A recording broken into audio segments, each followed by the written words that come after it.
What's going on, guys? Blazing Tech, and in today's video I'm going to be doing a brief overview as well as a installation of my new Course Motorsports direct fit mount for the NB Mx-5 years 1999 to 2005.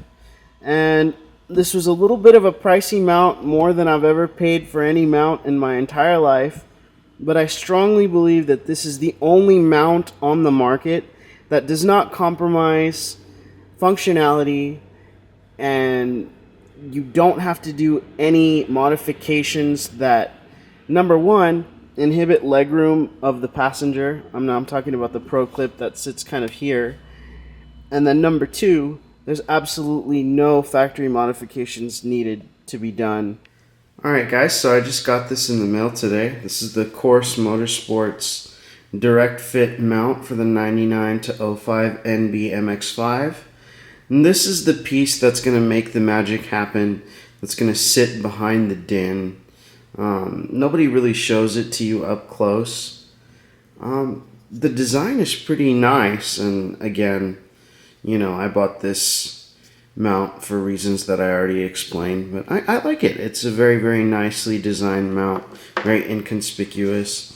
I went with the MagSafe connection because all of the devices that everybody that's going to drive this car have the MagSafe mount.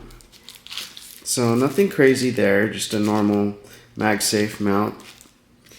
And then this is the steel ball, I guess, that attaches to, or that threads into this. So these are my impressions of the build quality. Again, like I've been trying to say, this is good quality. I feel like you're paying more so for their design ingenuity. And again, this mount is also, I mean, that's really nice too. I mean, it's really nice product and a little pricey, but you pay for what you get, and I'm not disappointed for how much I paid for this mount. Let's get it installed. Alright guys, this should not be too bad. Essentially, what I have is, I'm going to try my best to show you guys how to remove the factory radio and install this mount. I've got a little microfiber for my shift knob.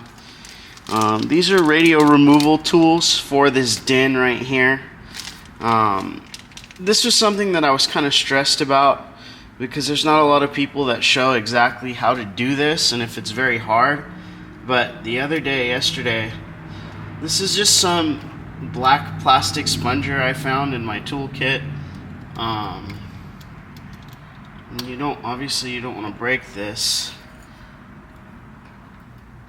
These little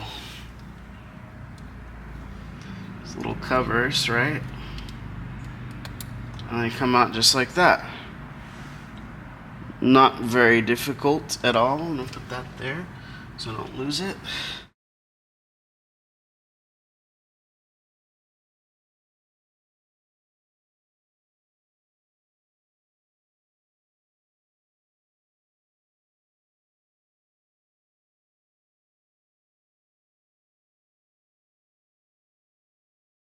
You know, all the videos I've seen, people are just literally pulling those.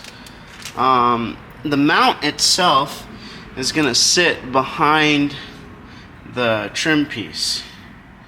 So, in all the videos that I've seen, you just put these in here, like so.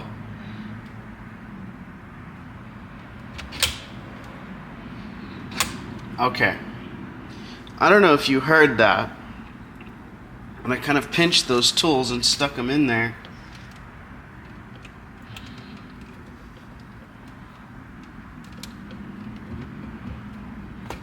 Oh, very easy, guys. Yeah, I'm really sorry about this angle. It's kind of the best that I could show, but I know that this din has never been removed, ever. So it's nice and easy to come out.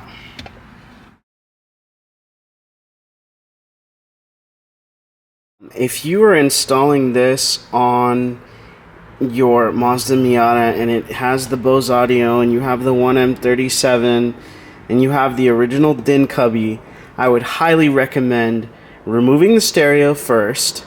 The antenna plug is kind of far back in the cavity and it doesn't come out any further.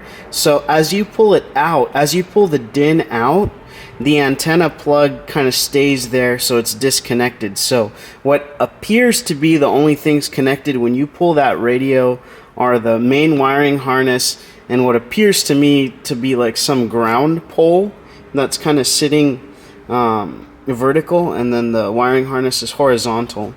But where I was struggling, and you saw in the video, I was trying to do this install with the DIN cubby still intact. So I would definitely remove the radio first, then just pull like hell on this DIN cubby. It's just plastic tabs on the sides and on the top. Well, actually, no, excuse me, not on the top. Just mainly on the sides. Just pull like hell. It'll come out. You won't break it. It's robust. And then you have the entire cavity to do this install. Get a couple good turns of whatever tool you used. I used this midget 10mm spanner, and then I also used that 1/4 inch drive with the 10 on there. Their video says it's an 8, but it's a 10. Maybe it's an update. Alright guys, after a little bit of persuasion, I was able to get this cubby out, and that's going to give me a lot more space to play and install this properly. I really just had to keep pushing on it and pushing on it, and there's the sliders right there. You can see the clips. And I just had to just keep working it and pulling it, and it ended up coming out. Alright, so here what I've done is I've kind of massaged this part out of the trim piece, and we're going to go around and do the same thing on this side.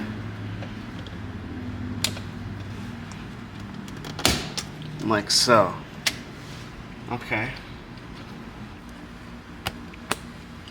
If you can see that hole right there, I wonder if you can see it.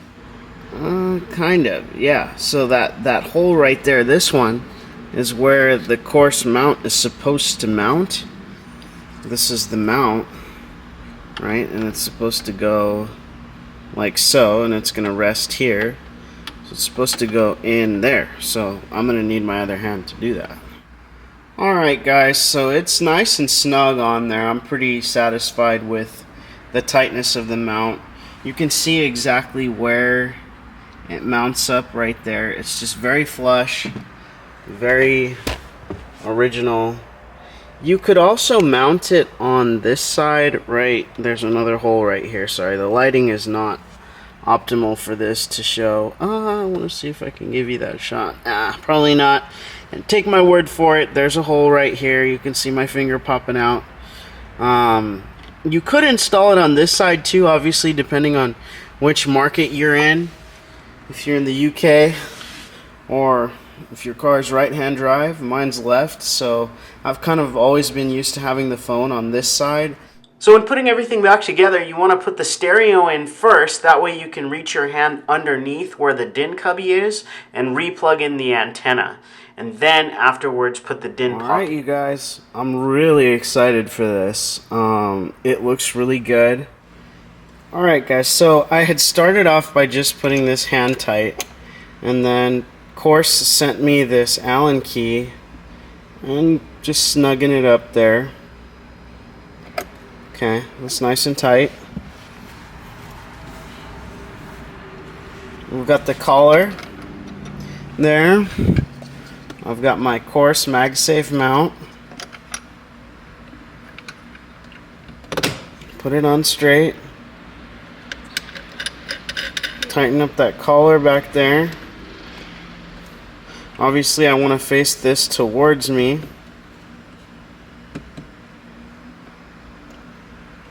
Nice and tight. And snug that collar up.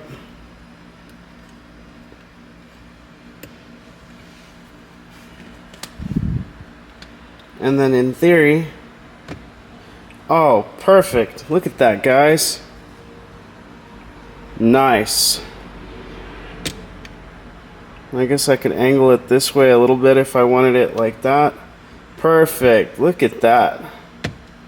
So I'm going to road test this mount for a couple weeks or so and just let you know how it works. I can't really envision that it's going to fail per se, but I'm definitely going to let you guys know how it goes. I really appreciate you guys watching the video, and let me know what you think down in the comments section below. As always, Blazing Tech, and we'll catch you on the next one.